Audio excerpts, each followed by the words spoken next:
Hello again, everyone. Welcome to Washington Gun Law TV. I am Washington Gun Law President William Kirk. Thanks for joining us. Hey, listen, in the trials and tribulations of the pistol brace rule, as we begin to kind of dig deeper and deeper into it, and everyone starts coming up with their own theories about what this means or what that means, there's occasionally questions that are popping up that I are routinely seeing, and I feel that as though they need to be addressed. This is another one. It deals with imported firearms. There are several videos kicking around here in the YouTubeverse that says essentially if you have an imported AR pistol, there is nothing you can do under this new rule, and you will either be required to destroy it or surrender it. Is that true? Well, what we're going to do today is we're going to slow down. We're going to actually take a look at the applicable laws, and we're going to come to that conclusion together. So today, let's spend a few minutes and talk about, do you really have to surrender your imported firearms under the pistol brace rule?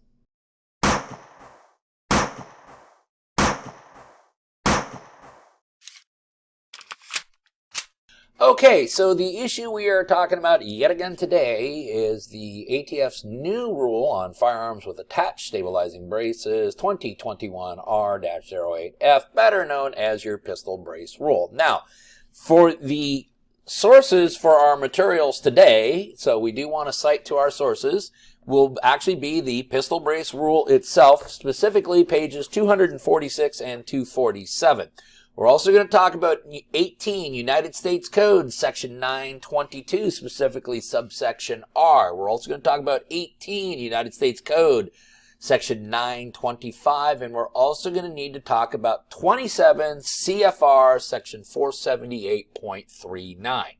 Okay, so the rumor is, the hot rumor right now is that if you have a foreign-made AR pistol or AK pistol or any type of firearm with an attached stabilizing brace, that firearm in its inception was actually unlawful, and there is nothing you can do as far as reconfiguring nor registering this firearm. You are actually left with the two Hobson's choices, which is, of course, either destroy the firearm or surrender the firearm to ATF. Now, obviously, this would create a huge panic and a huge problem for millions of lawful and responsible gun-owning Americans around the country who have purchased, lawfully I should point out, these platforms. So, anything in the AK platform, and you got some very popular manufacturers, Century Arms, HK, Zenith, Draco, Arsenal, just to name a few. These are foreign manufacturers. Now, I want you to pay very careful attention to what I'm about to say here. Although these are foreign manufacturers, you need to take a look at where that particular firearm was made. Many of these foreign-owned manufacturing companies actually have American plants, and that's for several reasons. One of the reasons might be what we're going to be discussing today. Okay, so where this hot story picked up was reading the pistol brace rule, specifically page 246 to 247. The Department of Justice commented to many of the commenters who had said, hey, listen, there is considerable financial constraints that are going to be placed upon us by having to pay this $200 tax or having to do some alterations to our firearm or things like that. Now, these comments were all made at a time where we thought we were still going to be subject to that $200 taxation. But in essentially pissing all over some of these comments by concerned American citizens, this is what the ATF and Department of Justice said, and it's the last part that gets some people really caught up. The department disagrees with the commenter who suggested that there will be financial implications resulting from the removal and replacement of imported parts for owners who imported pistols and added a stabilizing brace.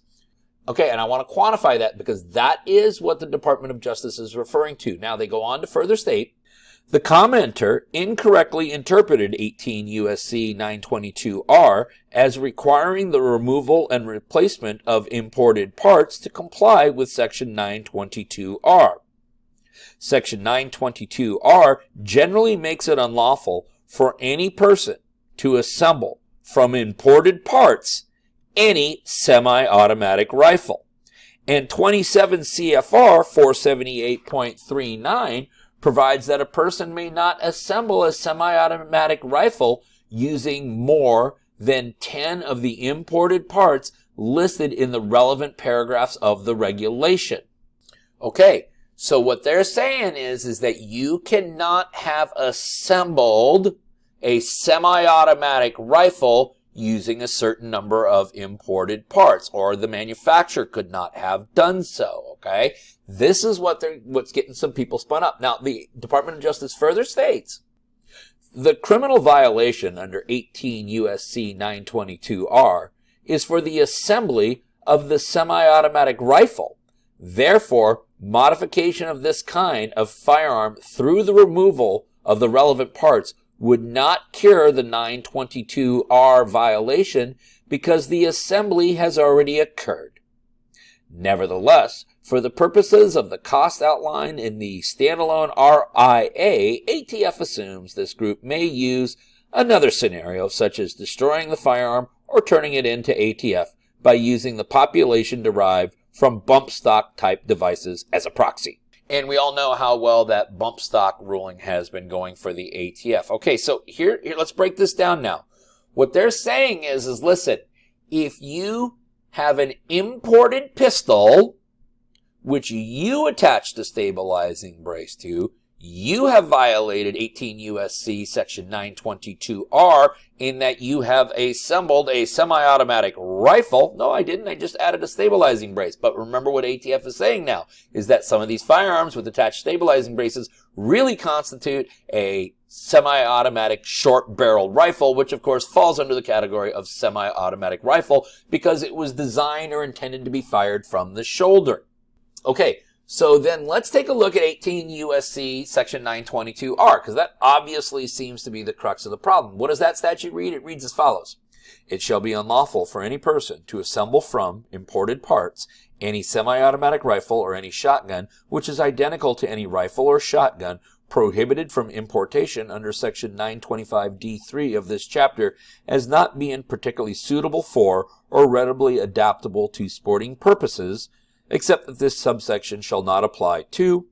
So what they're saying here is that it's unlawful to manufacture a semi-automatic rifle if it's contrary to what's listed in 18 U.S.C. 925D3 and you're using foreign imported parts. So what does 925D3 read?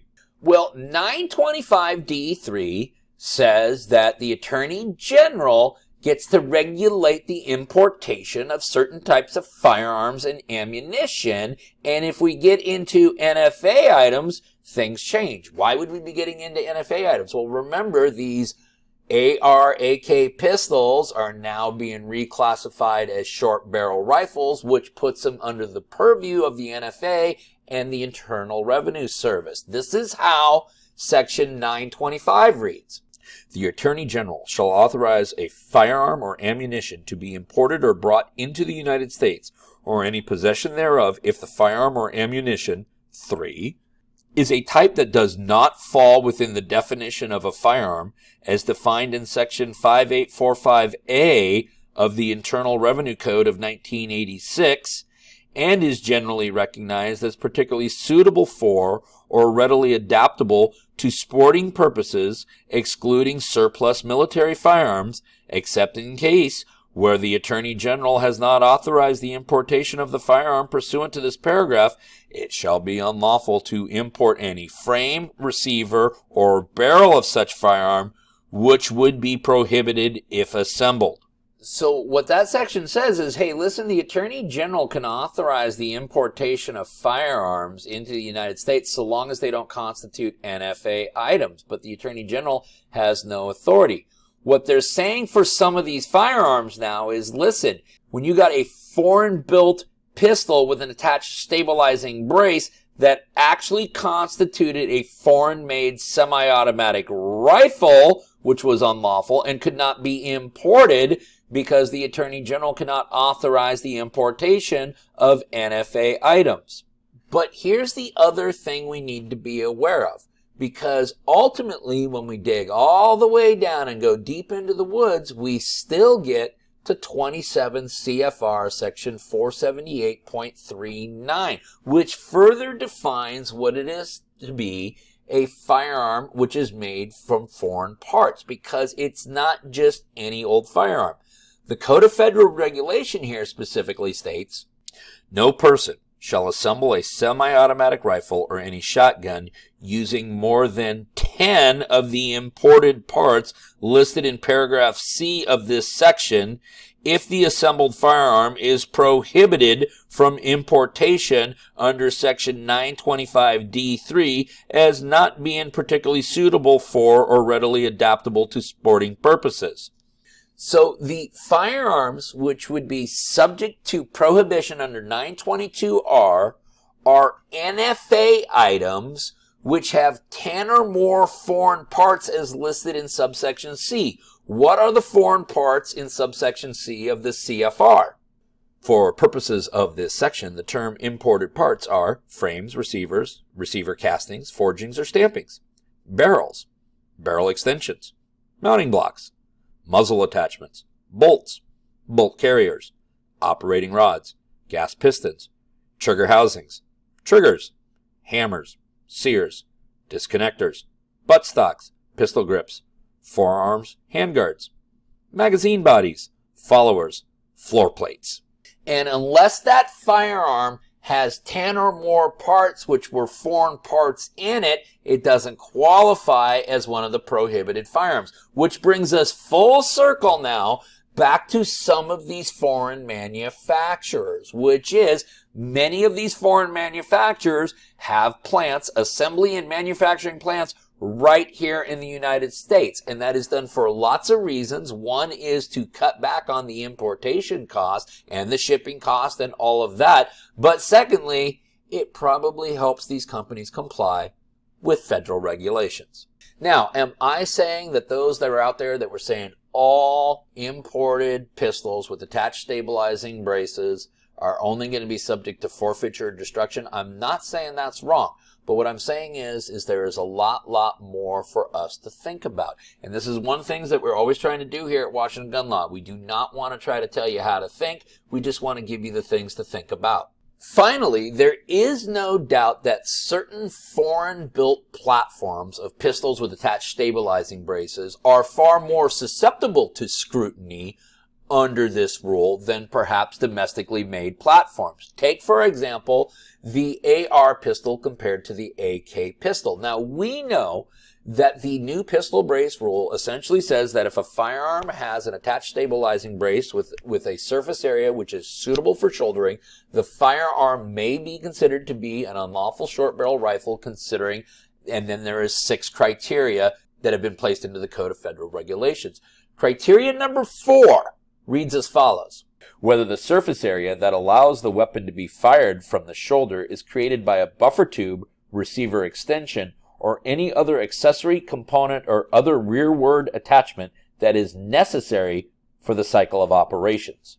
And so when we take a look at the difference between an AK platformed pistol with an attached stabilizing brace and an AR pistol with an attached stabilizing brace, we will see the one huge difference is the existence of this buffer tube right here on the AR platform. Of course, that has mechanisms inside the buffer spring and so forth, which is absolutely 100% necessary for the cycle of operation of the firearm. However, when we take a look at the AK platform here, we will see that the attached stabilizing brace is there for no reason other than to provide an attached stabilizing brace. This, I believe, does make certain foreign manufactured firearm platforms more susceptible to scrutiny under the pistol brace rule than some domestically made platforms. Listen, you may have more questions about this, the pistol brace rule, or anything else related to your Second Amendment rights. And if you do, remember, you can always contact us at WashingtonGunLaw.com, or you can call us directly at 425-765-0487. Now, in the meantime, let's remember,